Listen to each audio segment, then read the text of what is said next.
Alors bonjour, on va résoudre maintenant cet examen, cet exercice de mécanique du point, d'accord? Donc on va commencer par lire l'énoncé. Donc on a une tige et on a un point M qui se déplace sur la tige OA sans frottement, d'accord? La tige effectue une rotation dans le plan IJ.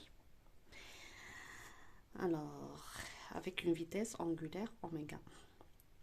Alors, on a deux référentiels, le référentiel ROIJ, qui est un référentiel fixe, donc absolu, et il y a le référentiel R1, qui est lié à la tige, donc c'est Eρ, Eφ et EZ.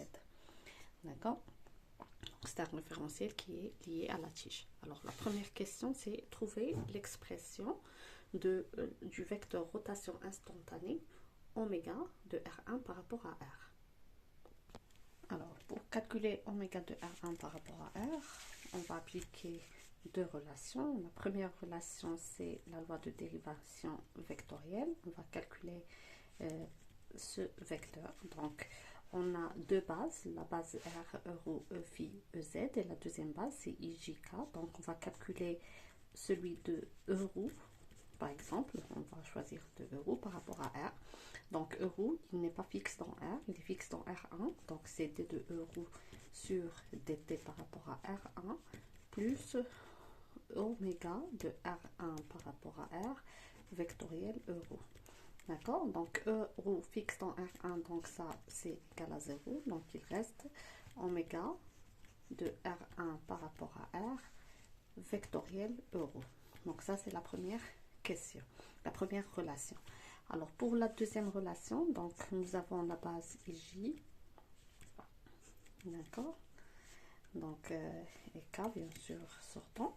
Alors on a le Eρ entre I et J, donc là vous avez le Eρ. Bien sûr on a le Φ entre I et Eρ. Et bien sûr on a le Eφ qui est perpendiculaire à Eρ. Donc, si on trouve l'expression de Eρ, donc c'est le cosinus de I, cosinus de Φ, pardon, suivant I, plus sinus de Φ suivant J. Et pour Eφ, donc là vous avez le Φ, donc c'est moins sinus Φ suivant I, et plus cosinus Φ suivant J. D'accord? On calcule d de Eρ sur dt. Donc, c'est Φ point fois cosinus Φ. Donc, c'est moins sinus Φ suivant I. Et puis, plus cosinus Φ suivant J. Donc, ce vecteur-là, ce n'est autre que Eφ. Donc, c'est Φ point Eφ. Alors, on a la base Eρ. Alors, j'ai dit on a la base Eρ, Eφ, EZ. Donc, la rotation, sens de rotation positif. Donc, Eφ, c'est EZ vectoriel. EZ vectoriel Eρ. Donc, on obtient d de Eρ sur dt qui est égal à Φ point EZ vectoriel Eρ. Alors, en faisant l'égalité entre l'expression 1 et l'expression 2, donc par analogie, donc là, vous avez le Eρ, donc Eρ, donc c'est Φ point, donc on obtient oméga de R1 par rapport à R qui est égal à Φ point EZ. D'accord? Ceci est clair, donc on a le repère R1 qui est en rotation par rapport à R suivant l'axe EZ, ou bien l'axe K. C'est bon? Alors, pour la deuxième question, c'est calculer les vecteurs vitesse relative et entraînement du point M. Donc, question 2, vitesse relative du point M, qui est égale à la vitesse du point M par rapport à R. Alors, l'expression du vecteur OM, donc c'est la dérivée de OM sur dt par rapport à R1. Donc R1, c'est le repère relatif qui a pour origine O, donc le vecteur position, c'est OM. D'accord? Donc OM, son expression, c'est ρ suivant Eρ. Donc c'est la dérivée de ρ sur dt par rapport à R1. D'accord? Alors, donc c'est ρ point suivant euro, plus la dérivée, plus ρ, la dérivée de euro par rapport à R1. Euro est fixe dans R1, donc c'est 0. Donc ça, c'est la vitesse relative du point M. Alors, pour la vitesse d'entraînement du point M, vitesse d'entraînement, c'est la vitesse absolue de l'origine O, du repère R1, plus oméga R1 par rapport à R, vectoriel OM. D'accord? Alors, O, c'est l'origine de aussi de R, donc ça, la vitesse absolue donc, de O, il est égal à 0. Donc, c'est, si on peut l'écrire aussi, c'est d de OO sur dt par rapport à R, puisque c'est absolu, donc OO, c'est égal à 0. Donc, il reste oméga de R1, donc qui est égal à oméga R1, on a trouvé que c'est phi point suivant EZ, vectoriel OM, qui est ρ euro. D'accord? Alors, EZ euro, c'est E phi, donc on obtient que c'est ρ phi point E phi. Alors, on peut remplacer le phi point par son expression, donc l'expression de phi point, donc on a le phi qui est égal à oméga t, donc phi point c'est oméga, d'accord? Donc, on obtient que la vitesse d'entraînement du point M, c'est ρ fois oméga suivant E phi. D'accord? Donc, ça, c'est pour la vitesse d'entraînement. Pour la vitesse relative, on a trouvé ça, cette expression. Pour oméga, on a trouvé que c'est phi point EZ, phi point, donc c'est oméga suivant EZ. D'accord? Donc ça, c'est pour les expressions. Et si on veut la vitesse absolue, bien sûr, si on vous demande la vitesse absolue du point M, ce n'est autre que la vitesse relative plus la vitesse d'entraînement. Donc c'est ρ point euro plus ρ oméga E phi. Alors, pour la question 3, c'est calculer les accélérations relatives d'entraînement et de Coriolis du point M. Donc l'accélération relative du point M, c'est la dérivée de la vitesse relative du point M sur dt. Vitesse relative, donc c'est la dérivée de euro point euro sur dt, bien sûr par rapport à R1, par rapport au repère relatif, donc c'est euro seconde, euro. Toujours, on n'oublie pas que euro, il est constant par rapport à R1. Pour gamma Coriolis du point M, ce n'est autre que 2 fois oméga, d'accord, de R1 par rapport à R, vectoriel, la vitesse relative du point M. Donc, c'est 2 fois oméga EZ, vectoriel, ρ point E ρ. Alors, toujours, vous avez euro, E phi, EZ, donc EZ euro, c'est E phi, donc c'est 2 fois ρ point fois oméga E phi, suivant E phi. Pour l'accélération d'entraînement du point M, donc c'est l'accélération absolue de l'origine du repère relative plus oméga de R1 par rapport à R vectoriel oméga R1 par rapport à R vectoriel OM plus la dérivée de oméga sur dt par rapport à R vectoriel OM. D'accord? Donc ça, c'est l'expression de oméga, de l'accélération d'entraînement. Alors, on a dit que O est fixe dans R, donc c'est 0.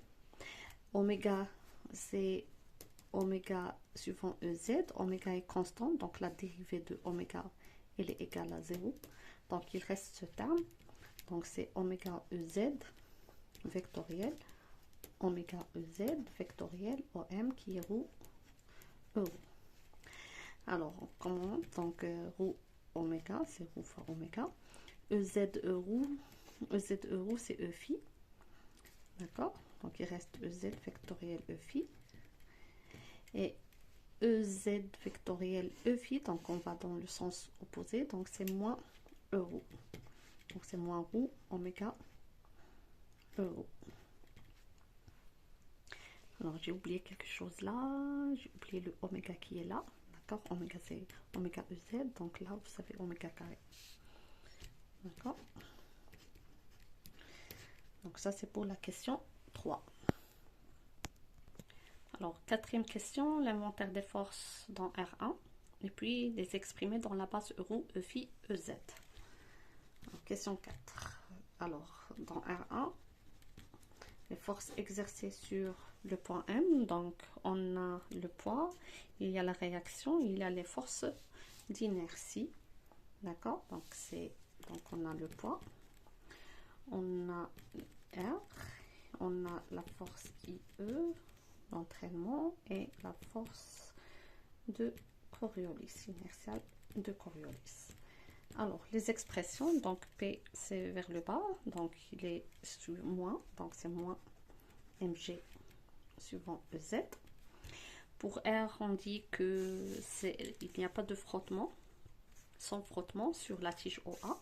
Donc la composante suivant euro elle est nulle, donc il restera juste deux composantes, la composante R phi suivant E phi et RZ suivant EZ. Il y a la force de Coriolis, pardon, donc là c'est R. Donc la force d'entraînement de la force de Coriolis, donc c'est moins m fois gamma Coriolis, donc c'est moins m ou oméga carré. Pardon, là c'est FIE. En gamma c'est moins, donc ça donne plus m roue oméga carré suivant e roue. Et la force de Coriolis, donc c'est moins m gamma Coriolis, donc c'est moins 2m roue point oméga suivant e phi. Il suffit juste de remplacer les expressions de gamma et de gamma E et gamma C. Alors, pour la question 5, en appliquant le théorème du moment cinétique en O, trouver les composantes de la réaction de la tige. D'accord? Alors, dans ce cas, on ne précise pas est-ce que vous devez le faire dans R ou bien dans R1, puisque le O que vous avez là, il est commun entre R et R1. Donc, que vous le faites souvent dans R ou bien dans R1, ça donne le même résultat. D'accord? Alors, on a le théorème du moment cinétique, c'est D de sigma du point O, du point M, sur dt. Donc, si maintenant je le fais par rapport à R1, donc ça donne les moments de toutes les forces exercées dans R1. Donc, CP plus moment en haut de R plus moment en haut des forces inertiales et de Coriolis. D'accord? Alors, pour sigma du point M par rapport à M, bien sûr, puisque je vais l'exprimer dans R1 par rapport à R1, donc ça donne OM vectoriel la vitesse relative du point M par rapport à R1. Donc on calcule, donc c'est roue vectoriel roue qui est égal à vecteur nul. D'accord, donc ça c'est pour D2 sigma. Et puis on calcule les moments en haut du poids. Le moment en haut du poids, donc c'est le OM vectoriel P et le moment par rapport à R, etc. D'accord, donc OM vectoriel le poids. Attention à ne pas inverser, c'est pas P vectoriel OM, parce que si vous inversez, il faut faire un signe moins. D'accord, donc OM, donc c'est roue vectoriel P, donc moins mg EZ. Donc ça donne euro EZ, donc c'est moins E phi, donc c'est mg fois roue E phi. D'accord, Donc ça donne avec un signe positif. Donc toujours, je fais ça pour s'assurer. Donc euro EZ, donc dans le sens opposé, donc c'est négatif, donc c'est moins E phi, donc c'est positif pour le moment du poids. Alors vous faites de même pour le moment point O de R. Et pour les autres moments, donc le moment O de R, donc c'est ρ vectoriel R phi E phi plus RZ EZ. D'accord, donc ça donne ρ E phi, donc c'est EZ, donc c'est ρ R phi EZ. Et puis ρ EZ, donc c'est moins ρ RZ E phi. Le moment en haut des forces d'entraînement. Donc vous allez le calculer, vous allez trouver 0. Pour le moment en haut de la force de Coriolis, donc c'est ρ euro vectoriel. Alors force de Coriolis, on a trouvé que c'est moins 2 m au point oméga E phi. D'accord, donc ça donne au fils, donc c'est EZ, donc c'est moins 2 fois M au point oméga et EZ. D'accord, donc puisque la force de Coriolis, c'est une force qui explique la rotation du repère R1 par rapport au repère R2, donc ça peut pas être nul. D'accord, alors puis vous allez faire la somme des résultats. Donc on a trouvé 0 égale, donc c'est mg ρ phi plus ρ R phi EZ moins ρ RZ E phi moins 2m ρ point oméga et EZ. On peut l'écrire aussi sous forme de deux équations.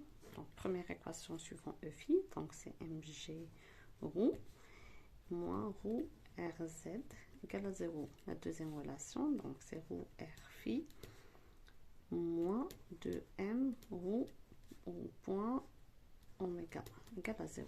Et puis on déduit l'expression de RZ et de R phi.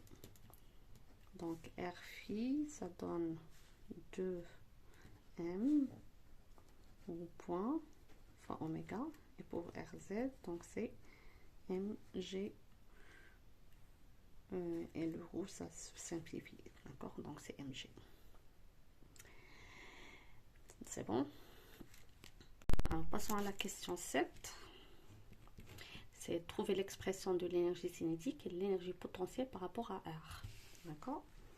Alors l'énergie cinétique du point M par rapport à R, c'est 1 demi de M fois la vitesse au carré du point M par rapport à R. Alors la vitesse du point M par rapport à R, c'est la vitesse relative qui est au point euro, plus la vitesse d'entraînement qu'on a trouvé, ρ fois oméga, c'est ça, E phi. D'accord, donc ça c'était pour l'expression de la vitesse du point M dans R. Vitesse relative plus vitesse d'entraînement. Alors la vitesse carrée, donc ça sera ρ carré, ρ point là, donc c'est ρ point euro. C'est ρ point carré plus celui-là au carré. Donc l'énergie cinétique c'est 1 demi m ρ point carré plus 1 demi m ρ carré oméga au carré. C'est bon? Alors pour l'énergie potentielle du point M dans R, donc les forces exercées dans R sont le poids et la réaction. Il n'y a pas de force inertielle. D'accord, donc le poids c'est une force conservative, alors que la réaction R c'est une force qui est non conservative. Donc on obtient que c'est l'énergie potentielle du poids. L'énergie potentielle du poids, donc c'est moins, d'accord, c'est moins OM, moins le poids, pardon, D2 OM. c'est moins le travail élémentaire du poids. D'accord? On remplace donc le poids par son expression. Donc le poids, on a trouvé que c'est moins mg, z, donc c'est moins, avec le moins ça donne plus, donc c'est mg, z, d2om, donc DOM c'est, donc pour le trouver, donc vous avez le OM, puisque j'exprime dans R, donc on doit écrire l'expression de OM dans R. Donc OM c'est roux, roux. D'accord? Et puis je calcule D2OM. D2OM c'est la dérivée de D2 roux, suivant E roux, plus roux D2E roux. Puis je calcule D2E roux, donc on a D2E roux sur DT qui est égal par rapport à R, bien sûr, c'est phi point phi, donc c'est D2 phi sur DT E phi. Donc en simplifiant, on trouve que D2E roux c'est D2 phi E phi. On remplace donc D2OM par son expression, c'est D2 roux E roux plus roux D2 phi E phi. C'est bon? Donc ça c'est pour l'expression de dérivée de OM. Et puis je remplace dans l'expression de l'énergie potentielle, donc D2EP, du point M par rapport à R. Ça donne mg EZ. Voilà ce terme-là. D2 roux E roux. D2 plus roux D2 phi E phi. Donc EZ E roux 0, c'est perpendiculaire. Et là aussi c'est perpendiculaire. On trouve que c'est 0. Donc l'énergie potentielle du point M par rapport à R, qui est égale à l'énergie du poids, potentiel du poids, il est égal à une constante. Juste comme remarque, alors dans notre cas, on a la tige qui est en mouvement juste dans le plan IJ. Alors si on avait un mouvement en coordonnées cylindriques, c'est-à-dire qu'il y a aussi la composante suivant EZ, OM sera égal à roux E roux plus Z EZ. D'accord? Donc D2OM, dans ce cas, c'est D roux E roux plus roux D2 phi E phi plus DZ EZ. D'accord? Et dans notre cas, puisque le mouvement il s'effectue juste dans le plan IJ, donc il n'y a pas de composante suivant EZ, donc ce terme-là, il est égal à 0. Donc il reste DOM, juste D roux, E roux plus roux D phi, E phi. Passe à la question 8, qui est l'énergie mécanique. Donc on applique l'énergie mécanique pour trouver l'équation différentielle du mouvement. D'accord? Alors pour le théorème de l'énergie mécanique, c'est D2EM. D'accord? Donc c'est DEM sur DT du point M par rapport à R. Donc c'est par rapport à R, on nous demande de l'appliquer dans R. Donc qui est égal à la puissance des forces non conservatives. Alors la puissance des forces non conservatives, dans ce cas, c'est la réaction de la tige. Donc on calcule l'énergie mécanique du point M par rapport à R. On applique la relation, c'est l'énergie cinétique dans R, plus l'énergie potentielle dans R. D'accord? Donc on a trouvé que c'est un demi-M au point carré, plus un demi-M au carré, oméga au carré. D'accord? Donc on calcule après la dérivée de EM. Donc c'est la dérivée de ça par rapport au temps. Donc la dérivée de roux point carré, c'est point roux seconde. Donc ça donne M au point roux seconde.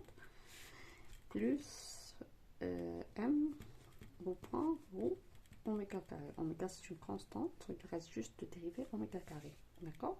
N'oubliez pas, une fonction prime, c'est F prime fois F. Donc c'est ce qu'on a fait pour roux point et pour roux seconde.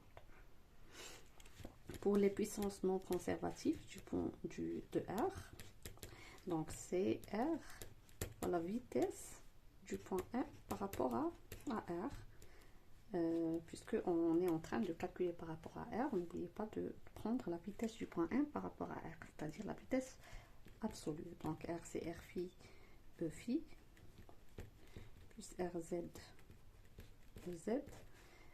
Voilà, vitesse relative. La vitesse relative, c'est roue point roue, plus la vitesse du point M, donc c'est d'entraînement, c'est roue fois oméga E phi. D'accord, c'est ce qu'on a trouvé, donc je m'assure pour la vitesse d'entraînement, c'est roue oméga E phi, c'est ça. Donc on calcule la puissance relative, la puissance de n, donc ça donne 0, donc ça donne R phi roue oméga. Celui-là avec celui-là c'est 0, ça avec ça c'est 0, donc ça donne R phi oméga roue fois oméga. Et bien sûr on remplace R phi par son expression, donc on a trouvé l'expression de R phi, c'est 2 fois m roue point oméga, donc ça donne 2m roue point fois roue fois oméga au carré. D'accord, et puis on fait l'égalité, donc égalité entre cette expression là et celle-là, et vous allez trouver l'expression de l'équation du mouvement qui est roue seconde moins roue oméga au carré égale à 0.